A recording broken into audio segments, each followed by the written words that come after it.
Operation Wonder Weapon, Book 1, Chapter 11.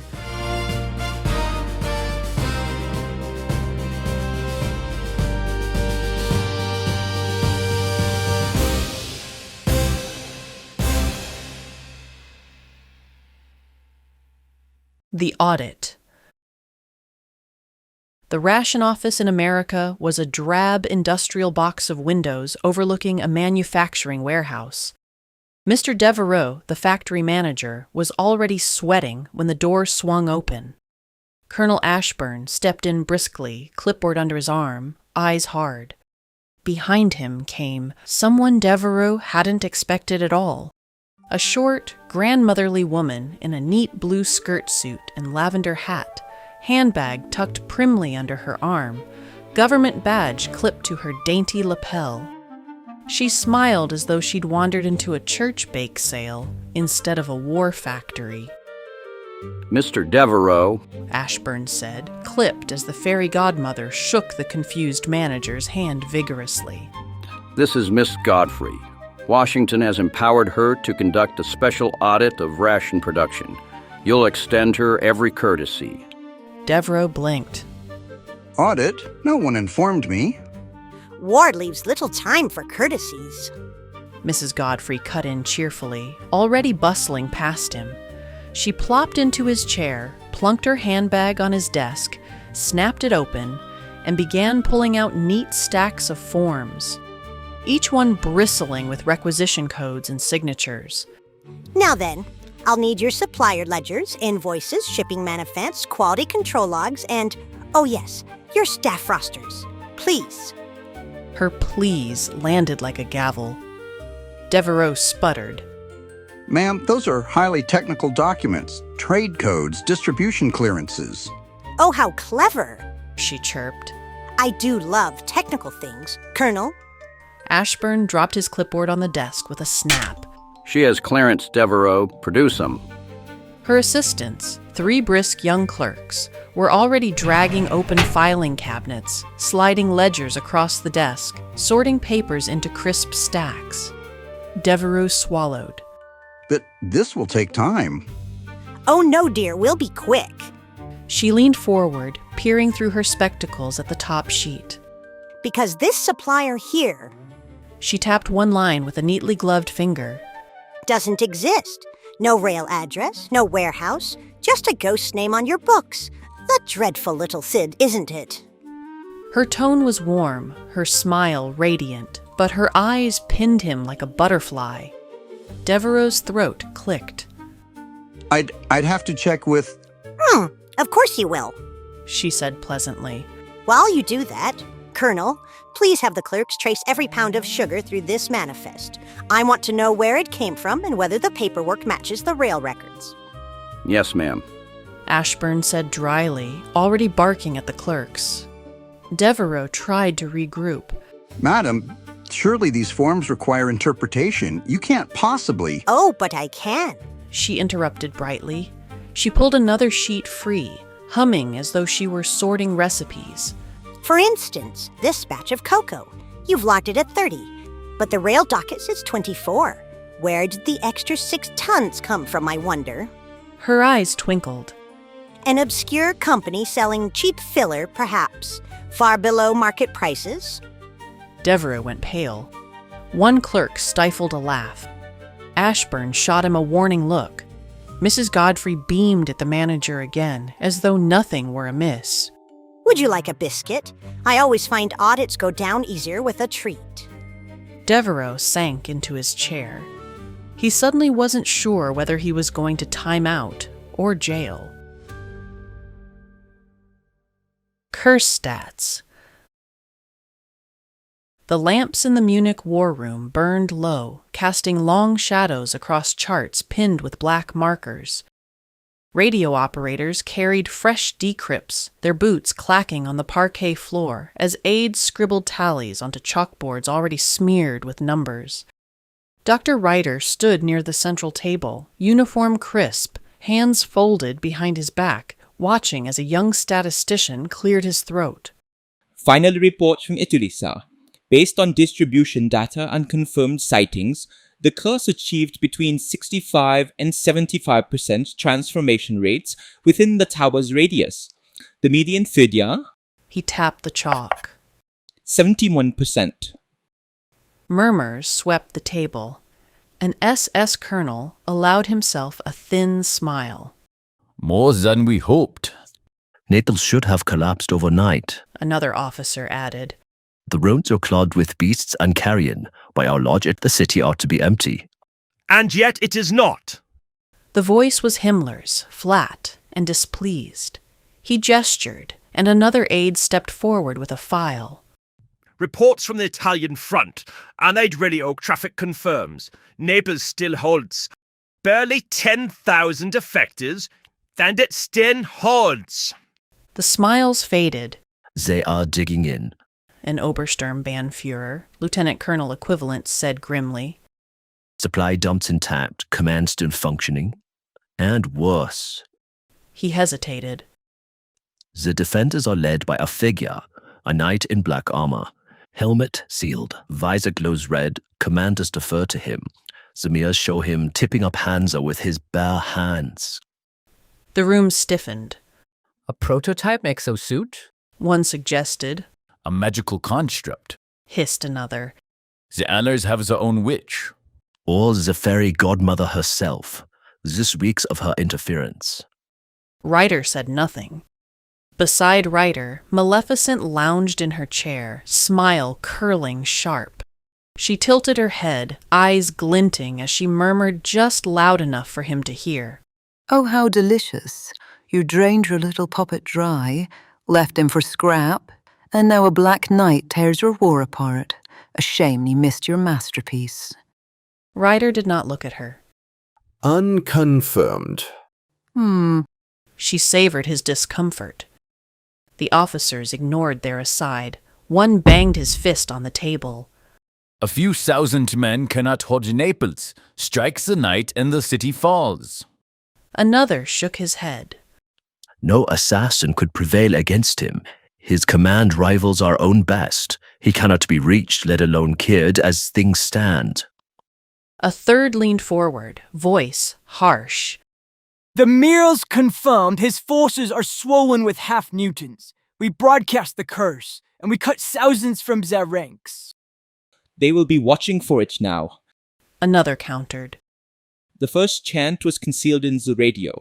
The open conversations heard in the mirrors reveals they have identified our methods.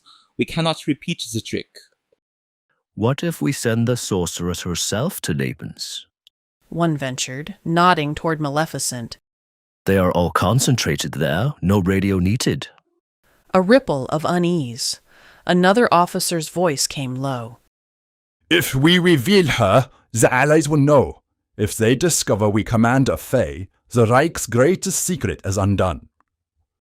Not to mention, chanting without a tower to enhance her power, she may not be able to transform so many in person without being drained or having backlash. And the alternative? The first officer snapped. Sit idle while a demon in American colors humiliates us? Maleficent rose in a slow, fluid motion, her shadow stretching across the table. The officers fell silent at once.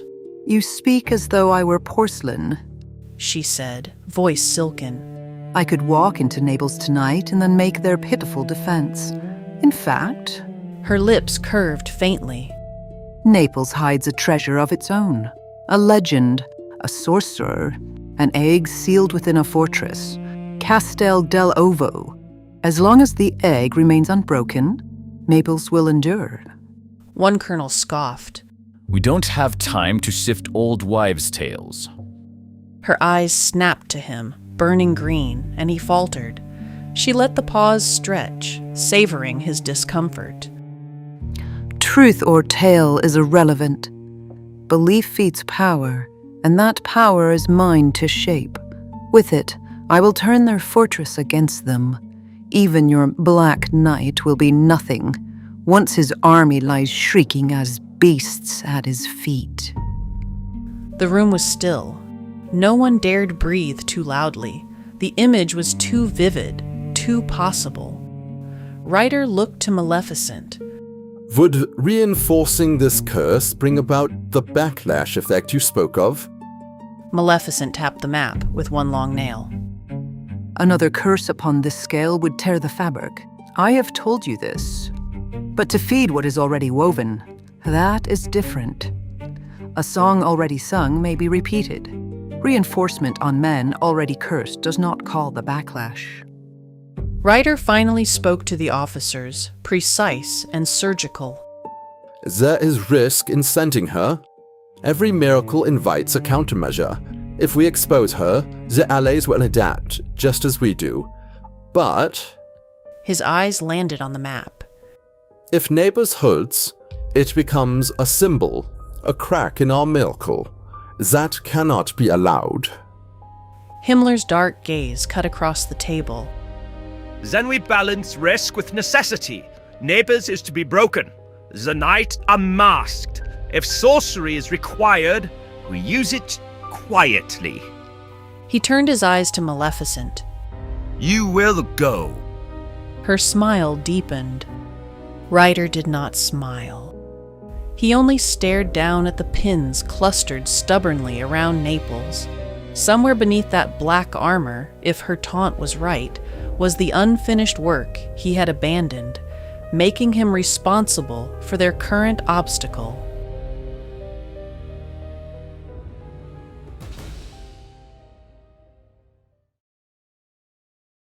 Calm before the storm. The ridge was quiet, too quiet. No artillery, no distant rifles, only the low growl of thunder pushing inland from the sea. Naples glimmered faintly below, lanterns and alleys flickering against the dark. The sleeping volcanoes that dotted the bay stood like great upheaved craters, a reminder of the smallness of men's power even in a war such as this. Naples' command stood in a row, watching. The silence made even the generals restless. Godfrey's tail swatted his legs. I don't like it. He growled through blocky teeth. It feels like they're waiting. Major Ellison squinted into the storm, then exhaled slowly. Maybe the quiet means mail will make it through. Been too long since I heard from home. Then he added, Oh, and Merry Christmas, gentlemen. A reciprocal murmur passed among the officers, men hungry for distraction. Ellison hesitated, then glanced sideways at John, his black figure rooted like a statue against the skyline. Captain, he said, voice even but careful. When was the last time you heard from yours? For a moment, nothing. The thunder rolled again. Then John spoke, flat. Irrelevant. Ellison pressed gently, his words almost casual. You told me once about your boy, the one in the Pacific? Navy man. What was his name again? John's hands were clasped neatly behind his back. At that, the gauntlet slowly slipped apart, arms lowering at his sides. He didn't answer. Ellison tried again, softer still. And your eldest daughter, she was in the factory drive back home, wasn't she? What was her name? Another pause. The visor never moved, fixed forward, but the silence stretched too long. Weiss shifted, uneasy, but no one else dared breathe. At last, John said, voice deeper, cold, I lead soldiers. Children are irrelevant. The words hit harder than a shout. Ellison's chest tightened, but he held his ground, eyes fixed on that red glow. Weiss muttered, barely audible. He doesn't remember, or he can't bear to. The thunder cracked overhead, drowning out the shame of it. John stood rigid, visor turned to the storm, hands at his sides as though the names themselves were weights he could not lift.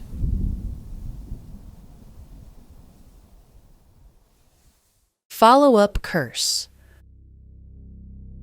The sea was black glass under the storm, the air heavy with the tang of salt and ozone. The water lapped with delicate pops. Naples lay hushed, its guns stilled. its soldiers uneasy at the silence. Only the thunder muttered rolling low across the bay. Above it, a dark shape glided on the currents, dragon wings spread, horns silhouetted in lightning. Maleficent descended silently toward the jutting rock of Castel dell'Ovo. The fortress loomed from the water, its stones ancient, older than the city itself. She alighted on the ramparts without a sound, her body rapidly shrinking. Her wings flared and dissolved into a cloak, as though the night itself had draped her shoulders. She closed her eyes, tasting the air. Something thrummed below, deep within the foundations. A resonance, old as legend. Her lips curved. So the egg is real after all. She lowered a hand to the cold stone. A pulse answered, faint but steady, like a buried heartbeat. The sorcerer's egg, the city's fate, all waiting, dormant, until her presence coaxed it awake. Green light bled faintly along the cracks of the wall, whispering up around her fingers. Oh, he will do nicely, she murmured. She drew herself up, horns silhouetted against the lightning sky, and spread her arms. The storm gathered, clouds bruising darker, thunder snarling closer. Her voice slipped into chant, smooth and venomous, words curling like smoke into the night air. At once, a sickly green glow began to ripple across the fortress, tracing the seams and mortar, rising higher, spilling toward the city below. John stood alone on the roof of HQ, visor scanning the black horizon. Too quiet. No shelling, no probing attacks. The silence felt wrong. A sound broke it, not distant guns, but choking, guttural noises below. He glanced down. The sentries on the courtyard wall were convulsing, half-mutant men writhing as though their veins had turned to fire. One collapsed, face stretching into a grotesque snout. Another clawed at his ears, tail arched in pain. John's head snapped up. Across the city, a sickly green glow unfurled like a second dawn, spreading out from the sea fortress, and over it, riding the thunder like a bell, came a voice, low, commanding, inhumanly resonant. The chant coiled into his frame, his hands clenched. He moved. Armor whispering against stone, he vaulted the parapet and dropped 4 stories, cracking the pavement. Then he was running, through alleys, over broken walls. His strides devoured the streets, 30 miles an hour through mud and ruin. Soldiers shouted as he blurred past. Dogs scattered. Carts splintered under his weight as he hurdled them. The glow ahead grew brighter, flooding the city in sickly light. He reached the fortress in minutes. Maleficent stood atop the rampart, arms raised, green fire wreathing her like a crown, her horns cut against the lightning sky.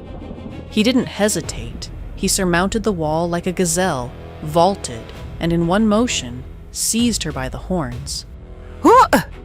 She gasped, only to be wrenched off her feet. John pivoted, heaved, and launched her in a clean arc over his armored shoulders. She slammed across the courtyard in a crash, cloak whipping around her. John straightened, red visor illuminating the air in a halo. I've never met an enemy with handlebars on their head, he said flatly. Her eyes narrowed as she rose.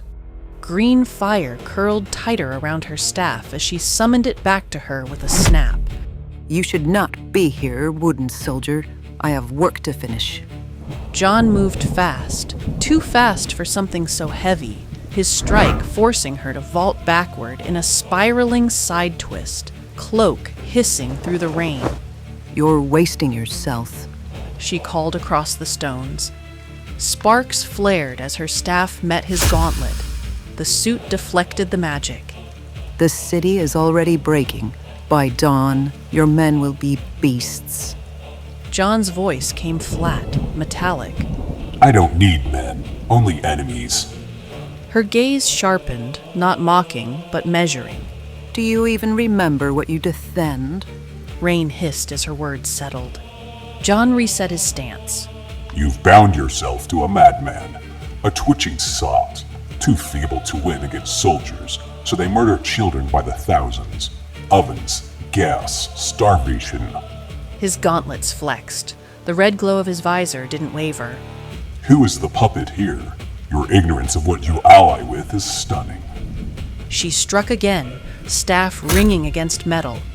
You think I care for their banners? Humans have laid my kingdom to ruins. I will regain what was lost, she said when he pressed harder, driving him back across the rampart. I don't need you to care. I only need to be right. The rain fell harder, streaming down John's armor in sheets. Sparks hissed where green fire kissed the stone. Maleficent's staff whirled, each strike deliberate, keeping space between them. She wasn't toying, she was buying seconds. There's a difference between being right and winning, she answered, voice low, even. John ducked under her strike, seized her wrist, slammed her against the wall. She dissolved into smoke, reappearing behind him, staff stabbing for his back. He twisted, deflecting with a gauntlet. Her voice cut sharp, stripped of pretense. You are not just wood. There is something else in you. What are you? John surged forward, blows hammering like pile drivers, forcing her back. Each strike rang like iron bells. She was impossibly strong and fast, so he changed tactic. We know what their endgame is. Fire from the atom, power of the sun itself, a weapon of mutual destruction. She froze a fraction too long, then forced a scoff. You lie. I have no need for lies when the truth is horror enough. John growled, kicking a parapet stone into rubble. These men you serve, diseased minds, they dream of fire that will not kill armies, but the earth itself. Not dominion, oblivion. We've had to sabotage their heavy water plants that are needed for its production. For the first time, her staff faltered. John stepped closer, voice low, inexorable. If what I say is true, would you trust them with it? Butchers of children, drunk on the blood of their own people. They would burn the world without a thought, and you with it. Even you cannot roll ash. Her green irises bore into his red stare, cloak snapping in the wind. The creature, this wooden man, he craved only violence. He did not care for rhetoric. Had she been a tool? She risked a glance behind her. The curse had been in effect long enough. If I find you have lied, I will grind you to splinters with my own hands. Green flames swirled around her, folding her into smoke and storm. The rampart cracked where she had stood, but she was gone. John muttered, If you could do that, you would have done it already. He pivoted, standing alone in the rain, visor burning, fists flexing as the fortress trembled. Far below, the glow guttered and died. He had shortened the chant, and hopefully created a new enemy for the Reich. Officers rose from their seats as the doors swung wide. Maleficent swept in, cloak dripping rain, horns catching the candlelight. Her staff clicked once against the flagstones before she stilled. The Standartenführer stepped forward, eager. Lady Maleficent, the glow was seen from every quarter. Tell us, was it done? Her voice cut flat. I was attacked by the Allies' war construct. She did not embellish, did not soften. He struck hard, but I held him long enough. The curse will take root. Murmurs rippled among the officers, half relief, half unease. They looked to one another, calculating what her words meant, already drafting reports in their heads. Maleficent's gaze, however, did not linger on them. She turned her head, slowly, toward Ryder. He sat at his usual place by the drafting table, pale eyes steady. He did not speak, but his pen hovered over the page. He was watching. For a heartbeat, their eyes locked. She did not sneer, nor smile. What burned there was different, cold, mistrustful, unsettled. Her gaze said, "I heard something you did not warn me of." Ryder's expression did not shift, but his pen touched down again, the faintest scratch against parchment. He understood. She wanted words. The Standartenführer, oblivious, was still speaking. A triumph. The Anais will tear themselves apart by morning. This is the dawn of a new age. Maleficent's eyes remained on Ryder.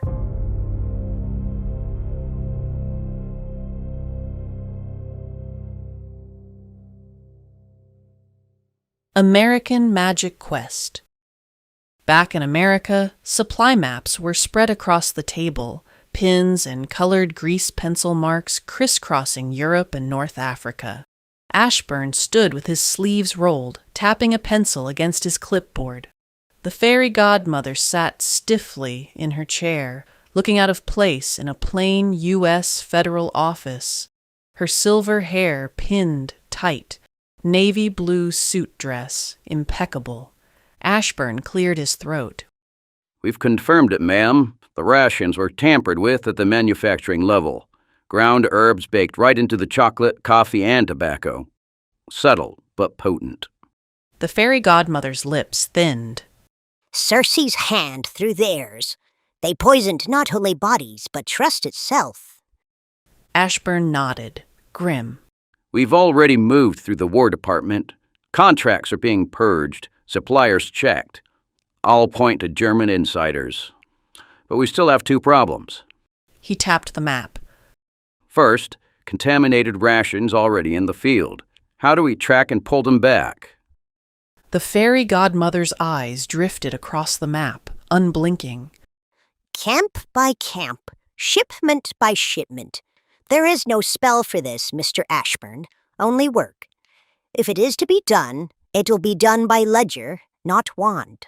He scribbled, then raised the second point. And those who have already eaten them, we've seen the aggression, the outbursts. It's not just morale, it's madness. We need an antidote. Silence stretched. For the first time in centuries, she had no ready answer. Her gloved hands, folded on the table, looked frail in the fluorescent light. There is such a thing. Every poison has its cure, but I cannot summon it. Not anymore. She looked to him, sharp, insistent. It must be disguised.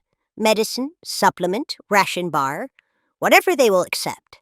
If your people can unweave Circe's roots with science, do it quickly. The old story can guide you. Ashburn swallowed and made the note. Disguised, antidote, distributed as morale booster. The fairy godmother leaned back, gaze distant. See to it.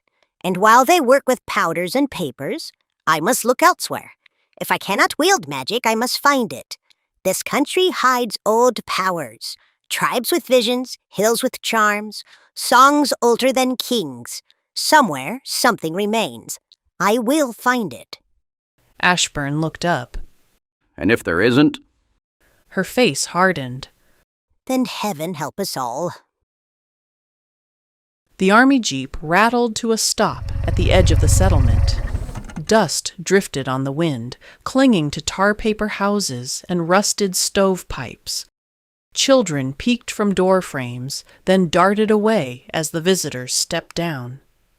A Native American elder waited with two younger men beside him, wrapped in a striped blanket worn soft with age. His face was lined deep, his eyes measuring the strangers. "You've come far. Come inside," he said, voice clear but edged. The wind carries too many ears. He turned without waiting for reply. The fairy godmother and Ashburn followed, heels tapping against the packed dirt, clipboard clutched awkwardly at his side. The soldiers lingered by the jeep, exchanging uneasy glances. They were led into a low-roofed building, plain but clean. A small stove hissed in one corner. Folding chairs had been arranged around a table scarred by decades of use. The elder gestured for them to sit. One of the younger men poured coffee into chipped enamel mugs. The fairy godmother inclined her head. Your courtesy is appreciated. My purpose is plain. I have heard of your visions, your quests of the spirit, and I have a man in an extraordinary situation. The elder's face was locked in a stoic mask. I gave a man a suit of power to help against terrible odds. It amplifies all that he is. I warned him of this. However, he has suffered tremendously, and he has things for which he cannot forgive himself. This has fed the suit in a manner that was unintended, and it has consumed him with darkness. He cannot be reasoned with by word, and so I hope to create a vision by which he is forced to confront the very thing destroying him. I require a way of forcing a vision quest, you might say. The elder set his cup down, the sound deliberate, final. His gaze hardened. Visions are not tools. They are not interventional. They are journeys, taken willingly, costly to the soul. To provide what you ask is to ask for a curse. Ashburn leaned forward, voice tight. Sir, what my colleague means... The elder lifted his hand, silencing him.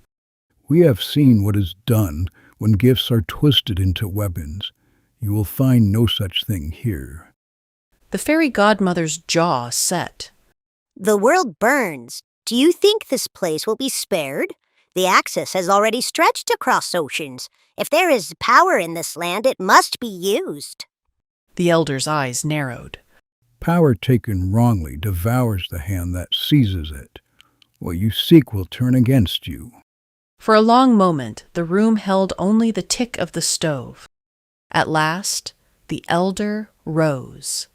You have your answer. Take it back with you. The younger men followed, leaving their guests alone with untouched mugs. Ashburn let out a breath, muttering. Well, that was clear enough.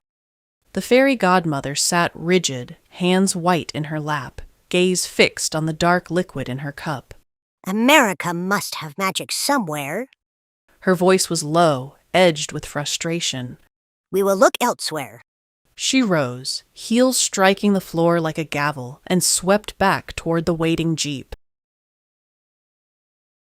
Battle for Naples.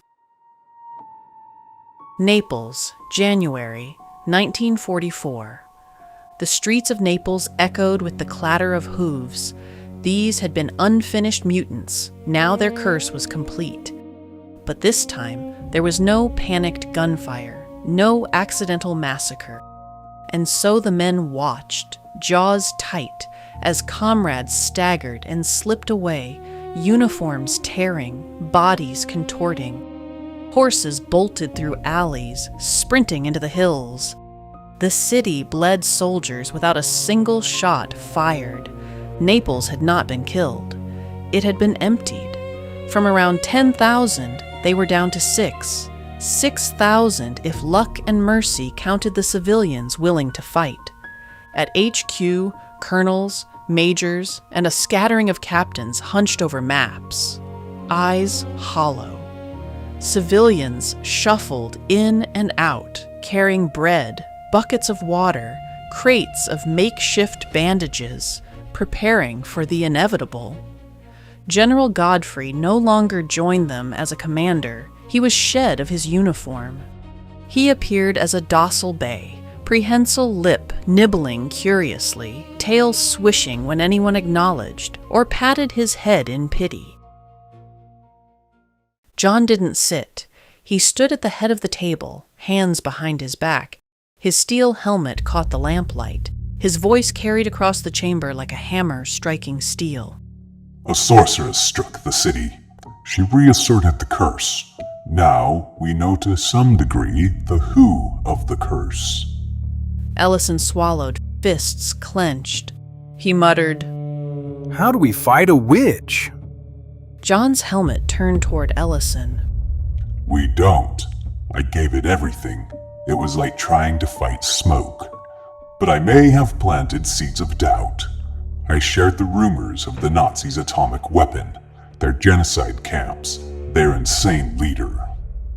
Weiss rasped through cracked lips. 6,000 left. That includes clerks, orderlies, cooks. Civilians are already working the lines. Children just large enough to hold a rifle. If the Germans attack... They will. John interrupted, voice flat. His red eyes burned across them, contempt flickering in every word. And when they do, you will not cower. You will not cling to excuses. You will fight. If you cannot fight, you will dig, carry, or bleed for those who can. And if you cannot do that... His gauntlets flexed slowly, deliberately. Get out of the way. The silence was heavy. None dared answer. A captain started to speak, perhaps to object, perhaps to beg. But John's glowing eyes locked on him, and the words withered unspoken. Outside, the distant rumble of German artillery rolled across the city, striking the outskirts. The civilians in the square below stiffened, then bent to their work, stacking sandbags and dragging carts across alleys. In the corridor outside, Ray and Larry stood apart, bodies now covered in fur, ears pinned, newly acquired muzzles lowered. Nick stamped a hoof once in the dark, silent, eyes shining with trapped humanity. Godfrey clopped on 4 legs, ears perked forward. Ray groaned when he saw the general and reached to stroke the oblivious bay. Naples had become a garrison of beasts and broken men, and under John's iron command, even broken things would fight. The shells landed at dawn, rattling shutters and shattering glass. Then the barrage thickened, artillery pounding block after block until the air itself seemed to quake. Bells rang from church towers, warning civilians to take cover or grab weapons. Through the smoke, German armor rolled forward, panzer turrets swiveled, machine guns sweeping. Infantry poured into the ruins, gray ghosts with bayonets flashing. Ray, Larry, and other men crouched in the rubble of a collapsed tenement, rifles braced across the jagged bricks. Their muzzled faces were tensed with dust and sweat, breaths rough and animal, but their eyes burned human still. Beside them, Nick pawed the street, muscles tense under his coat, a warhorse's body straining against a man's mind. The first wave broke against them. Ray's rifle cracked. Larry braced his weapon awkwardly between hooved hands, a crude mechanism rigged for him to press on the trigger. Nick and other lucid horse troops charged. 2,000-pound hammers smashing into a squad, tossing men like straw. Bullets sparked off stone. Civilians hurled grenades from balconies, and every alley spat fire. Still, the Germans came. Mortars fell. A tank round blew the corner off their building. Dust burying Ray and Larry. They staggered upright, coughing. Nick reared and crashed down hooves first on an MG-42, the crew screaming under him. Allied troops rained bullets from roofs, from windows, and ground positions. Then John was there. He strode through the haze, black armor dusted gray, visor burning red. Machine gun fire rippled across him, sparks shearing off his plating. He didn't flinch. He didn't even slow. His gauntlets locked on the barrel of a Panzer's cannon as it roared. With a shriek of gears, he wrenched the gun sideways, causing it to fire into another tank. The second vehicle detonated, turret flipping into the air in a storm of fire. German infantry froze, eyes wide. John was already moving. He plowed through their line, gauntlets crushing helmets, boots sending men sprawling. One tried to fire point blank. John caught the rifle, bent it double, and drove the man into a wall so hard the stone split. Hold the line! His voice boomed through the chaos, flat and merciless. No retreat! He stepped on something. Ray's boot. He picked it up and threw it Ray's direction. What have I said, soldier? Civilians rallied behind him, emboldened. Men with shotguns surged from cellars. Women pitched Molotovs from windows. Children darted through alleys, hauling crates of ammunition to the barricades. Every street became a fortress. The Germans pressed harder. Flamethrowers belched fire into the ruins. Mortars collapsed another row of buildings. Ray and Larry scrambled from cover to cover, snouts curled in snarls, firing until their rifles burned their hands. Nick bolted past John's flank, slamming into another squad and scattering them like dry reeds. But everywhere John went, the line held. Tanks buckled under his fists. Gun crews scattered before his visor's red glare. He was a machine of war, and the city moved with him. Still, the pressure mounted. The artillery didn't stop. The smoke thickened, choking, blinding. Horses screamed from the hills. Naples groaned under the weight of another onslaught. But John, implacable, merciless, fought at its heart, making Naples bleed the enemy for every stone. The third day of the German assault had dragged Naples to the brink.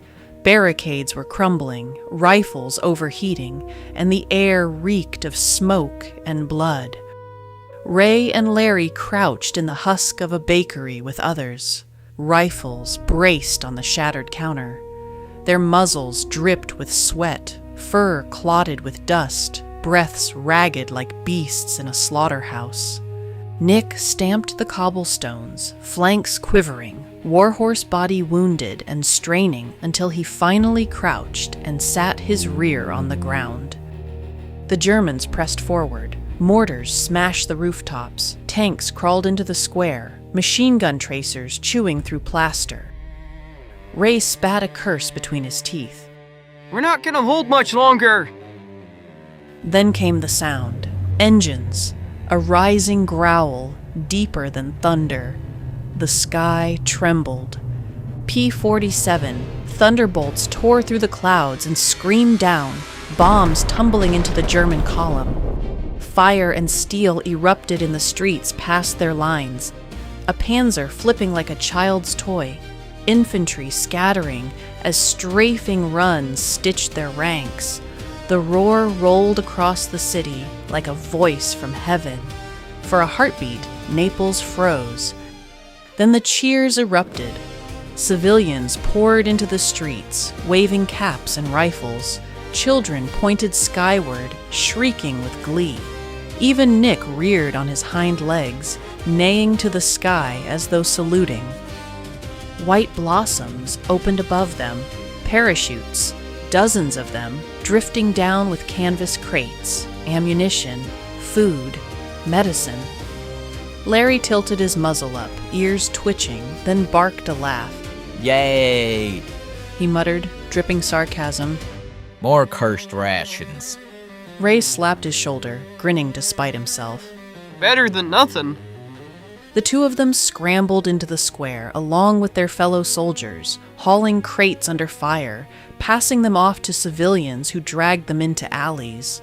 Women clutched at bandages. Old men stacked cartridges in crates. Boys ran with boxes of grenades too heavy for their arms.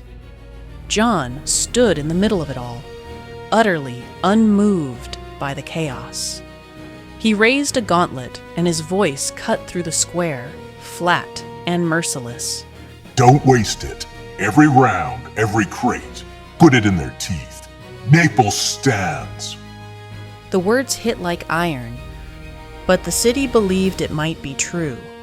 Above, the fighters banked through the smoke, engines screaming. Below, Naples burned. but it burned with determination.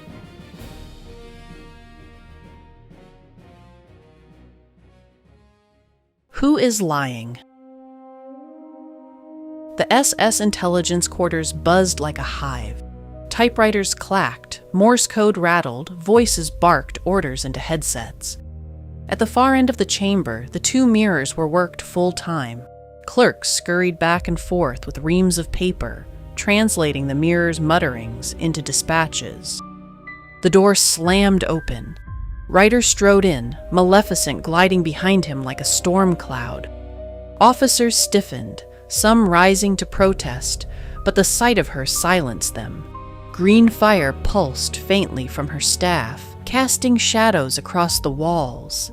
She turned on him at once, voice sharp enough to cut the typewriter chatter. You prune your own people, children, merchants, cripples. Not soldiers, not rivals, innocents. Why should I lend power to butchers who slaughter their own? Ryder raised his chin, meeting her fury without flinching. Because weakness breeds rebellion. A merchant whispers treason in the marketplace. A child grows into a man who funds our enemies. A chronically ill family drains the state. We cut the root before it poisons the tree. It is no different from kings of old burning villages loyal to a rival prince. Maleficent's eyes narrowed. I never cursed my own kingdom into ash. You did curse an entire realm into sleep. Ryder countered smoothly. You cursed an entire kingdom over the actions of one king. Do not pretend your justice has always been measured. A whole people punished for a public slight. You too understood that punishment must be collective, that fear maintains order. Her staff struck the stone floor, sparks hissing. I put them to sleep. You put them in graves. Do not mistake the two. And the captain tells me you have camps, machines, smoke, cruelty without restraint, weapons that use the atom. Ryder's jaw clenched. Then, abruptly, he wheeled on the operators. Clear the tandem. Beseeing mir. Now. Fix its sight westward, across the sea. The officers hesitated, but Maleficent's staff flared, and no one dared argue. The small hand mirror shimmered. It swam with images. Desert laboratories, white-coated scientists bending over blueprints, furnaces glowing, great steel casings rolling across factory floors, equations sprawled across blackboards like spells of annihilation. Ryder stepped back and gestured toward the glass. Behold, the Americans. Even now they chase the same apocalypse the captain warned you of. He claimed only the Reich sought this fire. He lied. The Allies built the bomb more feverishly than anyone. Maleficent's lips parted, eyes reflecting the false suns in the glass.